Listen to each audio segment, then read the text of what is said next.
Сәлеметсіздер ме? Ақтөбе жоғары политехникалық колледжінің арнайы пән оқытушысы Бахитжанова Махаббат Бекболатовна. Пән статистика. Жалпы бүгінгі тақырыбымыз статистика туралы ұғым. Бүгінгі қаралатын сұрақтарымыз статистика ғылымының пайда болуы, дамуы, статистикалық ұғымдар, статистикалық зерттеу жұмыстарының кезеңдері, статистика міндеттері және де статистика органдарының Қазақстанда ұйымдастырылуы. Статистика туралы жалпы түсінік және оның даму процестері. Статистика латынның статус деген сөзінен шыққан. Ол заттың, құбылыстың, нәрсе жағдайын зерттеу дегенді білдіреді. Осы сөздің негізінен италияның стато мемлекет, статисто мемлекеттің жағдайын жетік білу дегенді білдіреді. Статистика қоғамдық ғылым ретінде біртіндеп пайда болды. Оның даму процесінің бастамасы 17 ғасырдың аяғынан Англияда басталады. Оның негізін алғаш қалап қалғандар ағылшын ғалымдары Джон Граунд және Уильям Петти. Статистика тарихының екінші бір бастауы неміс ғалымы Конгреттің еңбектерінде қалыптаса бастаған мемлекет тану ғылымында жатыр. Статистиканың одан кейінгі дамуына да көптеген ғалымдар, неміс ғалымы Ахенбаль, Бельгия ғалымы Кеплер, Англия ғалымы Баули және тағы басқа өз үлестерін қосты. 19 ғасырда, екінші жартысы мен 20 ғасырдың басында статистика ғарыштап дамый бастады. Оған көптеген ғалымдар мен статистиктердің еңбектері дәлел болады.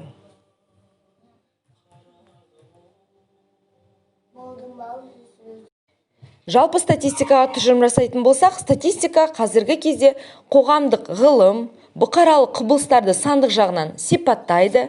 Қоғамдық құбылыстарды олардың сандық және сапалық ерекшеліктерін тығыз байланыстыра отырып сипаттайды және де құбылыс болған жерде уақытты анықтайды.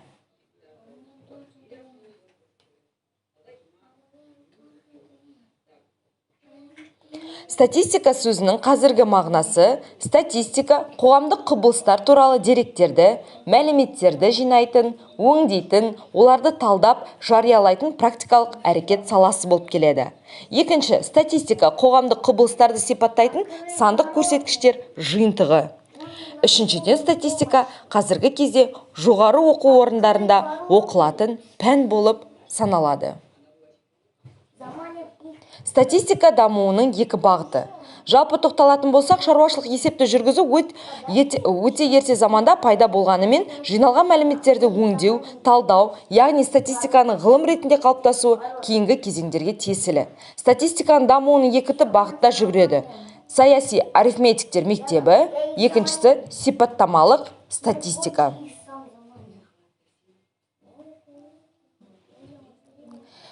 Жалпы сипаттамалық статистика мектебі Германияда 17 ғасырдың екінші жартысында пайда болады. Дегенімен, оның түп тамырын Аристотель еңбектерінен табуға болады. Одан сипаттамалық статистика мектебін мемлекет тану деп атайды. Бұл мектептің өкілдері статистиканы мемлекетті, оның жетістіктерін жүйелі түрде сипаттайтын қоғамдық ғылым деп қарады. Олар статистиканы мемлекеттік әлеуметтік құқықтық шаруашылық тұрғыдан сипаттайтын қоғамдық ғылым деп санады. Қоғамдық құбылыстардың құрамы мен өзгеру процестерін, ондағы сандық қарым-қатынастар мен заңдылықтарды сапалық тұрғыда байланыстыра отырып, оның белгілі бір уақытта және қай жерде болған зерттейтін қоғамдық ғылымды статистика дейміз. Сонымен бірге, әлеуметтік экономикалық құбылыстардың сандық көрсеткіштеріне табиғи және техникалық факторлардың тигізген ықпалын немесе керісінше қоғамдық өндірістің табиғат пен қоршаған ортаға тигізген әсерін анықтайды. Статистика жалпы Қазақстанда негізі тарихи кезеңдері бірнеше жылдан құралады. 1897 басталғанда бұл бірінші жалпы халық санағы болады. 1920 жылы 7 қарашада жалпы халық комиссарлар кеңесінің Қырғыз АКСР-ында мемлекеттік статистика туралы ережесін бекітті. 1948 жылда көріп тұрғаныңыздай, статистика басқармасы құрылады.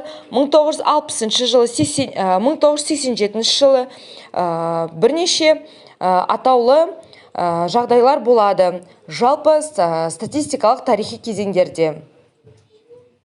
Бұдан әрмен қарай 1990 жыл мен 2000 жылдың аралығында өздеріңіз көріп отқандай бірнеше көрсеткіштерге байланысты, халық санағына байланысты тарихи жағдайлар болады.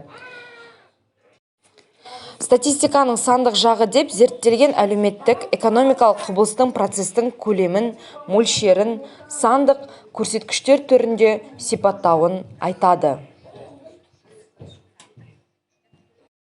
Сандық жағын оқып үйрену жолдары бірнеше түрде. Біріншіден, статистика қоғамдық құбылыстар мен процестердің көлемін, мөлшерін зерттейді. Сандық жағын зерттей отырып, көптеген қызықты көрсеткіштерге тап боламыз, және олардың қалай өзгергенін анықтай аламыз.